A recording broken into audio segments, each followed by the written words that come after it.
అందరికీ నమస్కారం. నేను మీ డాక్టర్ వరలక్ష్మి. ఈ మధ్య కాలంలో ఎక్కువ శాతం వింటున్న కేసెస్ ఏంటంటే థైరాయిడ్ సమస్యలు. అందులో కూడా ముఖ్యంగా హైపోథైరాయిడిజం. ముఖ్యంగా ఎక్కువగా ఆడవాళ్ళు. ఒక 10 కేసులు తీసుకుంటే అందులో 8 దాదాపుగా 8, 9 ఫిమేల్ కేసెసే ఉంటున్నాయి. అరకొరగా అక్కడక్కడ మేల్ కేసెస్ అనేవి కనిపిస్తున్నాయి. ఒక పేషెంట్ వచ్చారు. పేషెంట్ వయసు 25-30 సంవత్సరాల మధ్యలో ఉంటది. Female patient. మ్యారేజ్ అయింది. ఆమె సమస్య ఏంటంటే ఇర్రెగ్యులర్‌గా పీరియడ్స్ వస్తున్నాయి. ఇంకా హైపోథైరాయిడిజం ఉంది. పీసీఓడీ ఉంది. ముఖ్యంగా ఈ హైపోథైరాయిడిజం వచ్చింది. జీవితాంతం ఇంక మందులు వాడాల్సిందేనా? అసలు కన్సీవ్ అయ్యే ఛాన్సెస్ ఉన్నాయా? ఇలాంటి డౌట్స్ అన్నీ ఆమెకున్నాయన్నమాట. సో, ఈ డౌట్స్ గానీ, అపోహలు గానీ ఏవైతే ఉన్నాయో హైపోథైరాయిడిజం కోసం ఆ అమ్మాయికనే కాదు చాలా మందిలో ఈ మధ్య కామన్‌గా చూస్తున్నాం. ఈ వీడియో ద్వారా నేను చెప్పదలుచుకున్నది ఏంటంటే అసలు ఈ థైరాయిడ్ సమస్యలు ఎందుకొస్తాయి? అసలు ఎలా గుర్తించాలి వీటిని త్వరగా? వీటి నుంచి బయటపడడానికి ఏం చేయాలి? అసలు ఈ అపోహలు లైఫ్ లాంగ్ జీవితాంతం ఇంక మందులు వాడాల్సిందేనా? లేదంటే కన్సీవ్ అవ్వడానికి ఏ విధంగా ఎలాంటి మెడికేషన్ ఉంటది? ఫెర్టిలిటీకి దారి తీసే సమస్యలేమైనా ఉంటాయా? ఇవన్నీ కూడా ఈ వీడియోలో మనం డిస్కస్ చేద్దాం. థైరాయిడ్ సమస్యల కోసం మనం తెలుసుకునే ముందు అసలు ఈ థైరాయిడ్ గ్లాండ్ ఎక్కడ ఉంటది? అసలు దీని పని ఏంటో మనం తెలుసుకుందాం. సింపుల్‌గా ఏంటంటే ఈ థైరాయిడ్ మనకి మెడకి ముందు భాగంలో ఉంటది. సీతాకోక చిలుక షేప్‌లో. ఇదేం చేస్తదంటే థైరాయిడ్ హార్మోన్స్‌ని రిలీజ్ చేస్తూ ఉంటది. T3, T4. ఈ థైరాయిడ్ గ్లాండ్ ఏదైతే ఉందో మెడ భాగంలో ఉండే థైరాయిడ్ గ్లాండ్ దీన్ని కంట్రోల్ చేసేది ఏంటంటే పిట్యూటరీ గ్లాండ్. పిట్యూటరీ గ్లాండ్ నుంచి వచ్చే థైరాయిడ్ స్టిమ్యులేటింగ్ హార్మోన్ వీటిని థైరాయిడ్ గ్లాండ్ యొక్క ఫంక్షన్‌ని, పనితీరుని రెగ్యులేట్ చేస్తూ ఉంటదనమాట.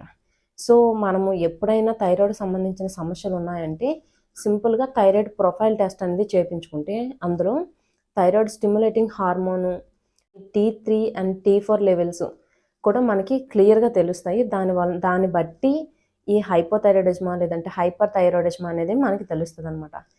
ఇప్పుడు హైపో అంటే అర్థం ఏంటంటే తక్కువ ఉండడం. తక్కువ మోతాదులో హార్మోన్స్ అనేవి ఉత్పత్తి అవ్వడం. ఈ హైపోథైరాయిడిజంలో ఏమవుతుందంటే ఒరిజినల్ థైరాయిడ్ హార్మోన్స్ ఏవైతే ఉన్నాయో T3, T4 అనేవి లెవెల్స్ తక్కువ ఉండడం లేదా ఈ థైరాయిడ్ గ్లాండ్ పనితీరుని రెగ్యులేట్ చేసేది, పనితీరుని సంరక్షించే హార్మోన్ ఉంది గదా! థైరాయిడ్ స్టిమ్యులేటింగ్ హార్మోన్ అది ఎక్కువ రైజ్ అవ్వడము ఉంటదనమాట. సో, ఈ విధంగా మనం థైరాయిడ్ ప్రొఫైల్ టెస్ట్ చేపించుకొని ఈజీగా థైరాయిడ్ సమస్యని గుర్తించొచ్చు. సో, గుర్తించాం ఓకే. అసలు టెస్ట్ అనే కాదు జనరల్‌గా కూడా మనకి కొన్ని రకాల లక్షణాలనేవి కనిపిస్తాయి హైపోథైరాయిడిజంలో. ఎప్పుడైతే థైరాయిడ్ హార్మోన్ లెవెల్స్ తగ్గిపోతున్నాయో మన శరీరంలో గానీ, రక్తంలో గానీ ఇది ప్రతి కణం మీద కూడా ఎఫెక్ట్ చూపిస్తదనమాట. ఎందుకంటే ప్రతి సెల్ పనిచేయడానికి లేదంటే హార్ట్ రేట్ బావుండడానికి, మన రెస్పిరేటరీ రేట్ గానీ, లేదంటే మెటబాలిజం బావుండడానికి, మన బ్రెయిన్ చురుగ్గా పనిచేయడానికి, బ్రెయిన్ యాక్టివ్‌గా ఉండడానికి ఇవన్నిటికి కూడా థైరాయిడ్ హార్మోన్ అవసరం.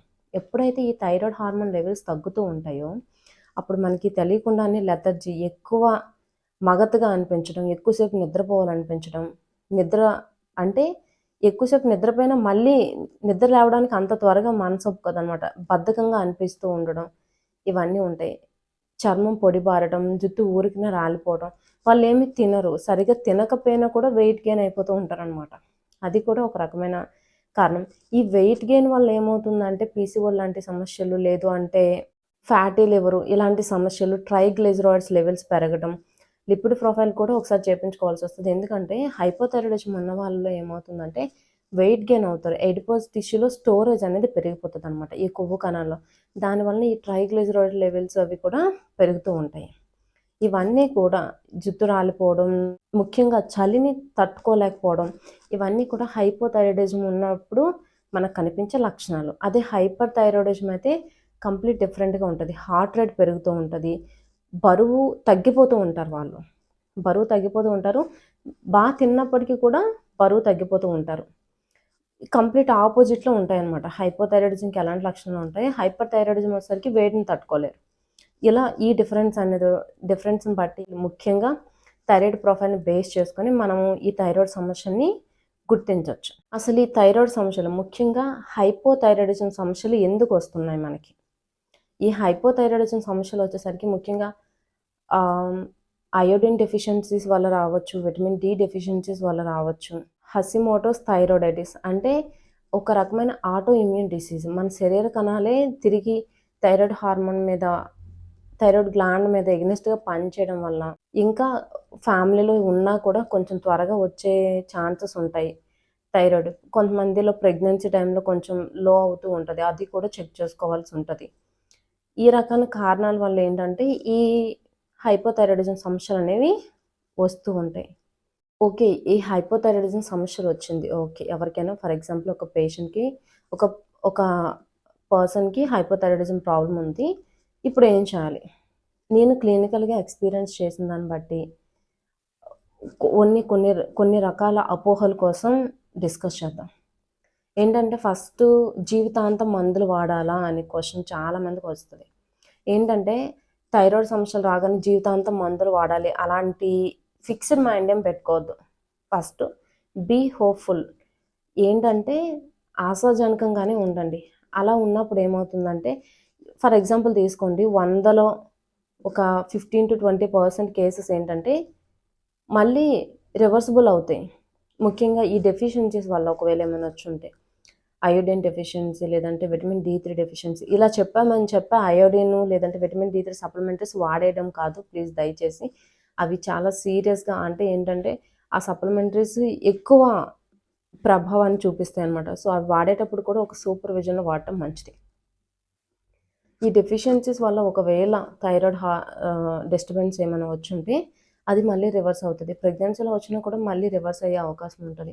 అంతేకాకుండా చాలామంది ఏం చేస్తారంటే ఇనిషియల్‌గా కొంతమంది పేషెంట్స్ చాలా చక్కగా ఏం చెప్పినా అవేమి తూచ తప్పకుండా పాటిస్తారు. పాటించి మళ్ళీ థైరాయిడ్ హార్మోన్ లెవెల్స్ అనేవి రివర్స్ అవుతాయి. థైరాయిడ్ సమస్య నుంచి బయటపడతారు. సో, ఏంటంటే 100కి 100% అందరూ జీవితాంతం మందులు వాడాలని కాదు. కొంతవరకు అవకాశం ఉంది. సో, ఆ క్రైటీరియాకి మనం వస్తామో లేదనేది చెక్ చేసుకోవాలి. అలా చెక్ చేసుకొని ఖచ్చితంగా ఒకవేళ ఈ హైపోథైరాయిడిజం జీవితాంతం వాడాలని కాకుండా ఏం చేస్తారంటే మీరు డైట్ అనేది ఫాలో అవ్వడం, లేదంటే ఎక్సర్‌సైజెస్ చేయడం, వెయిట్ లాస్ అవ్వడం, ఇలాంటి వాటి వల్ల ముఖ్యంగా సప్లిమెంటరీస్ తీసుకుంటూ ఇవన్నీ పాటిస్తే ఫస్ట్ ఇక్కడ ఏం జరుగుతుందంటే డోసేజ్ అనేది మనం చాలా వరకు తగ్గించొచ్చు. ఇంకా ఇనీషియల్ స్టేజెస్‌లో ఉన్న మొదటి 6 నెలలు లేదంటే మొదటి సంవత్సరంలోనే అన్నీ పాటించి చేసినప్పుడు అది రివర్స్ అయ్యే అవకాశం ఉంటది. సో, ఇక్కడ ఛాన్సెస్ అయితే ఉన్నాయి. సో, మనం ప్రయత్నం చేయొచ్చు. ఇంకా హైపోథైరాయిడిజం ఉన్న వాళ్ళకి కన్సీవ్ అయినప్పుడు ప్రాబ్లమ్స్ వస్తాయా? ఇలాంటి సమస్యలు కూడా ఇలాంటి డౌట్స్ కూడా చాలా మందికుంటాయి. హైపోథైరాయిడిజంలో ఏంటంటే ఫీమేల్ పేషెంట్స్‌లో ఈ కాంబినేషన్ అనేది ఎక్కువ చూస్తుంటాం. హైపోథైరాయిడిజం ఉండటం, లేదు దాంతో పాటు పీసీఓడీ ఉండటం. ఈ రెండింటి వల్ల వాళ్ళు కొంచెం ఒబేస్‌గా అయిపోవడం, బరువు పెరిగిపోవడం. అలాంటి వాళ్ళలో ఈ ఇన్‌ఫెర్టిలిటీ అనేది కొంతవరకు నోట్ అయ్యే ఛాన్సెస్ ఉంటది. అందరికీ అంటే హైపోథైరాయిడిజం ఉన్న వాళ్ళందరికీ కూడా ఇన్‌ఫెర్టిలిటీ కన్సీవ్ అవ్వటం, సంతానానికి సంబంధించి ఇబ్బందులుంటాయని కాదు. కొంతవరకు అవకాశం ఉంటది. కానీ ఇది ట్రీటబులే. దీన్ని ట్రీట్ చేయొచ్చు.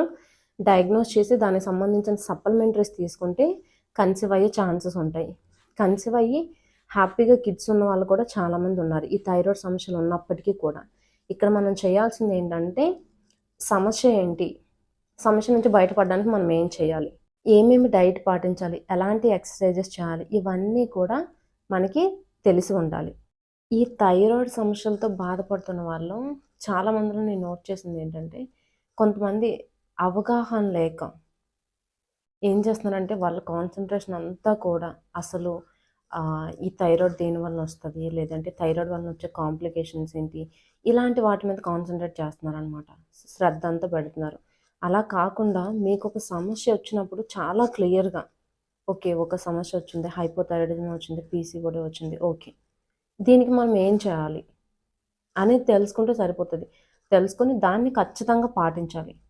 అవన్నీ ఖచ్చితంగా పాటిస్తే మీ డాక్టర్ చెప్పే డైట్ గానీ, లేదంటే వాళ్ళిచ్చే సప్లిమెంటరీస్ గానీ, కరెక్ట్‌గా ప్రతిరోజు కూడా మార్నింగే మెడిసిన్ వేసుకోవటం. బ్రష్ చేసిన వెంటనే. రోజు ఒకే టైంకి మెడిసిన్ వేసుకునేలా చూడడం. ఇంకా మెడిసిన్ వేసుకున్న తర్వాత గ్యాప్ ఇవ్వాలి. ఖచ్చితంగా మినిమమ్ 1 అవర్ గ్యాప్ ఇవ్వాలి థైరాయిడ్ టాబ్లెట్ వేసుకున్నాక. ఇలాంటివి పాటించడం, ఇంకా దానికి సంబంధించిన డైట్ అవి పాటించడం. కొంతమంది ఏంటంటే వాళ్ళకేమీ తెలీదు. జస్ట్ మనం ఏం చెప్తామో అవి చాలా తూచా తప్పకుండా అన్నీ పాటించొస్తారు. అలాంటి వాళ్ళకి రిజల్ట్స్ చాలా బాగా వస్తున్నాయి. కానీ ఏంటంటే అలా కాకుండా సమస్య మీద మాత్రమే కాన్సంట్రేట్ చేసి దానివల్ల వచ్చే కాంప్లికేషన్స్, దాని పెథాలజీ, దాని అనాటమీ అవన్నీ తెలుసుకుంటారు. కానీ ఏంటంటే ఒరిజినల్‌గా వచ్చేసరికి వాళ్ళకి వీలు కుదరక కానీ చెప్పినవనేవి అంత త్వరగా పాటించరనమాట. లేదంటే పాటించిన కొంచెం కొంచెం మాత్రమే పాటించగలగడం. ఇలాంటి వాటి వలన ఏంటంటే ఔట్‌కమ్ అనేది సరిగ్గా ఉండదు. ఈ థైరాయిడ్ సమస్యలతో బాధపడేవాళ్ళు, ముఖ్యంగా థైరాయిడ్ సమస్యలు ఉన్నాయి, మ్యారేజ్ అయింది, కిడ్స్ కోసం ట్రై చేస్తున్నాము అన్న వాళ్ళు మాత్రం ఖచ్చితంగా విటమిన్ డి డెఫిషియన్సీస్ ఏమైనా ఉన్నాయేమో చెక్ చేసుకోవాలి. అయోడిన్ డెఫిషియన్సీస్ చెక్ చేసుకోండి. వెయిట్ తగ్గడానికి ప్రయత్నించండి. ఖచ్చితంగా వెయిట్ తగ్గితే థైరాయిడ్ హార్మోన్ లెవెల్స్ మళ్ళీ నార్మల్‌కి వచ్చే అవకాశం ఉంటది. వెయిట్ ఒక 5-6 కేజెస్ వెయిట్ తగ్గినా కూడా టీఎస్‌హెచ్‌లో చాలా వరకు కూడా మార్పును మనం గమనించొచ్చు. వీటితో పాటు మంచిగా డైట్ చేసి, బ్యాలెన్స్డ్ డైట్ తీసుకొని, ముఖ్యంగా కన్సీవ్ అయ్యేంత వరకు కూడా సప్లిమెంటరీస్ అయితే ఖచ్చితంగా వాడాలి. సప్లిమెంటరీస్ వాడుతూ ఇవన్నీ చేస్తున్నప్పుడు కన్సీవ్ అవ్వడానికి ఎలాంటి ఇబ్బంది అయితే ఉండదు. హ్యాపీగా కన్సీవ్ అయ్యి కిడ్స్ ఉన్న వాళ్ళు కూడా చాలామంది ఉన్నారు ఈ థైరాయిడ్ సమస్యలతో. అపోహలకైతే పోవద్దు. ఏంటంటే ఈ వీడియో ద్వారా నేను చెప్పదలుచుకున్నది ఏంటంటే హైపోథైరాయిడిజం అనేది ట్రీటబులే. దీనికి వైద్యం అయితే ఉంది. హ్యాపీగా మనం పాటించాల్సినవన్నీ పాటిస్తూ సప్లిమెంటరీస్ తీసుకుంటే రికవరీ రేట్ అనేది బాగుంటుంది. ముఖ్యంగా సమస్య గురించి ఆలోచించొద్దు. మీరు ఏం చేయాలి, మీరు ఏం చేస్తే ఈ థైరాయిడ్ సమస్య నుంచి బయటపడతారు, వీటి మీద శ్రద్ధ పెట్టండి. ఇవన్నీ కూడా పాటించండి, రిజల్ట్స్ అయితే కనిపిస్తాయి. సో ఈ కేటగిరీలో ఏంటంటే కొంతమంది కంప్లీట్గా రివర్స్ అవ్వచ్చు హ్యాపీగా, లక్కీగా.